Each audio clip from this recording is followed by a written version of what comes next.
Has anyone here ever gotten creepy or mysterious phone calls, texts?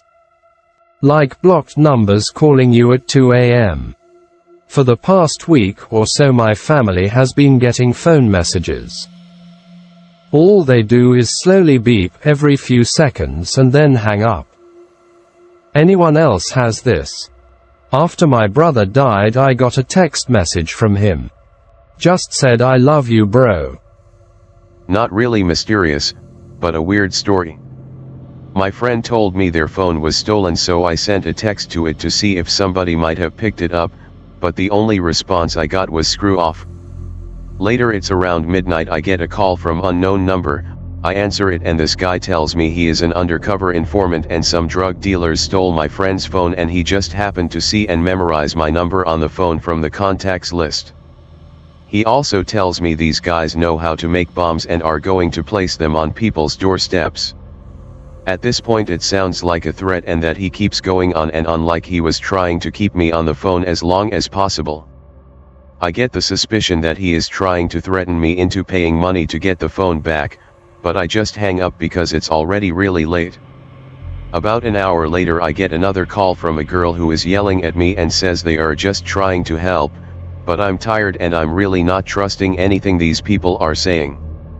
So I decide to just hang up and turn my phone off for the night. Next day I get a call from a police officer who offers to deliver the phone to my house if I tell him where I live. I remember the stuff about bombs and drug dealers, so I just ask if we can go to the police station to pick it up instead. And it turns it really was an informant who turned my friend's phone into the police. Still pretty weird situation. Now that I think about it, I did get some weird ones. Spoopy, there was a phone call I got from a guy in Merriman Valley, Akron, Ohio area, trying to buy drugs off of me while I was at work as a rent-a-cop, not a drug dealer, user, or involved in any way, which seems like just a random thing. But then that night I got a call from a number I didn't recognize. I called it the next day after Googling. It was a salon in Chicago, at 3 a.m. I ignored it, but then someone started trying to open the door to my apartment. I grabbed my gun and opened the door, but no one was there. We didn't sleep anymore that night. So those three things together seem to be suspicious. Strange, one time on Thanksgiving at the same job someone kept calling the landline for the security post and yelling German. I only know a little German from watching World War II movies, so finally I got pissed and said "Sprechen Sie English?" And a surprised and drunk voice replied "Nein." So I said, "Dankeschön und Advertisieren," and he didn't call back, "Sorry for the poor spelling and language." Like I said, I don't know German. Funny, the funniest was when some people called on a rainy night a few years ago. A guy and a girl could be heard. He kept asking for someone I never heard of like Reggie or something and telling me to pick him up. I kept telling him he had the wrong number. So I asked him where he was. He said so-and-so's house. I asked him where that was, and he said some intersection that was actually near me that I recognized. So I told him to go up to the next street because I hated that guy whose house he was at, so he finally called back about 40 minutes later pissed as fuck that I wasn't there, so I just yelled, "I told you to stop calling me, I don't know who Reggie is." My mom works at a nursing home. One day she came home, handed me her phone and said, "Tell me what you hear on my voicemail." It was an unidentified number that called, and it sounded like a guy who was running low on breath saying "help me." A bunch of static, "help me," and then the call ended. The next day she found out one of her patients had died during the night. I used to get phone calls from a restricted number almost nightly between 1 and 4 a.m. Was in my early 20s at the time, so was usually up drinking or other bullshit. Anyways, the caller never once said a word or made a sound. Would just be dead silence until I'd hang up. Hell, I even left my phone on the call for a whole night and they never hung up. The weirdest part about it is if one of my friends would drunkenly talk shit to the unknown caller, trying to get a response, they'd start getting the phone calls too.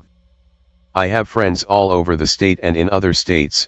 Most of them have no idea who each other are and would have no way of knowing their phone numbers. Shit, even happened to people I was meeting for the first time. It went on for a little over a year before it stopped. Never found out who it was or how it was done. I once got a call from a kid that said she was a friend of mine. The problem is that the kid sounded like she was about 6 years old, and it was close to midnight.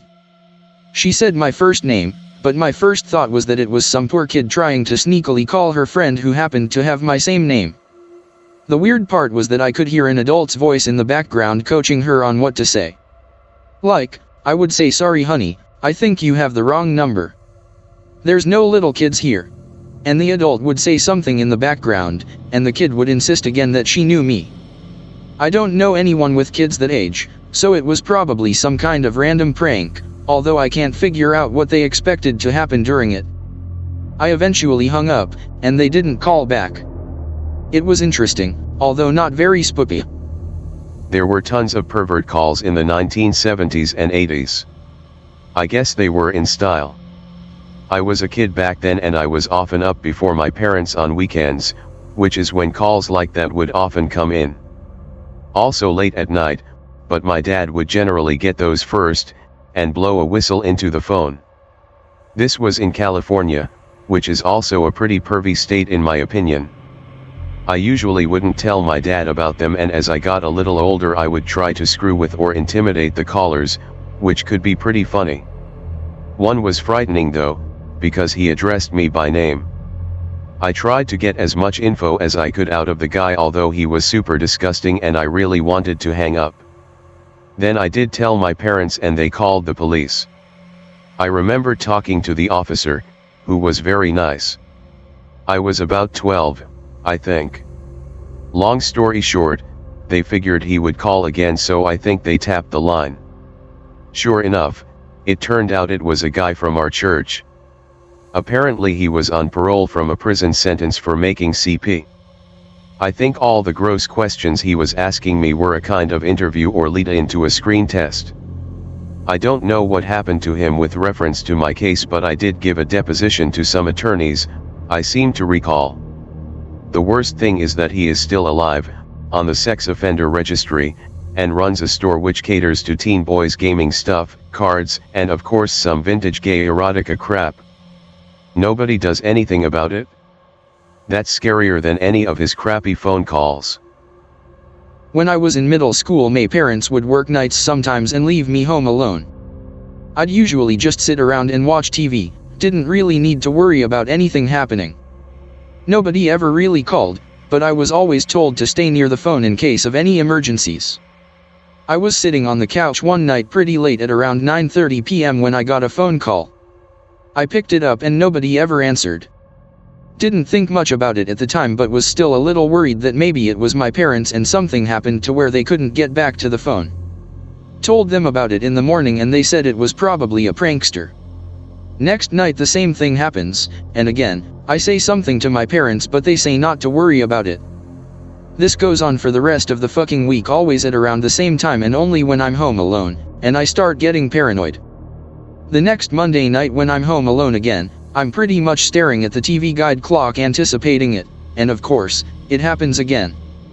I answer it and ask who it is again, but this time I hear a voice, and what it said chills my bones to this very day.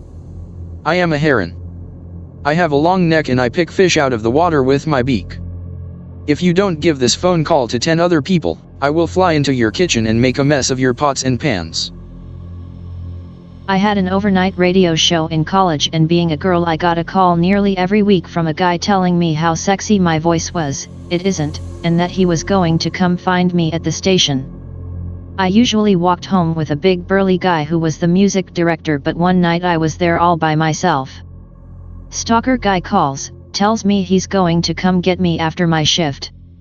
I fake enthusiasm, tell him I'm short with long brown hair and brown eyes, not at all what I look like. Walk home in the dark scared as shit.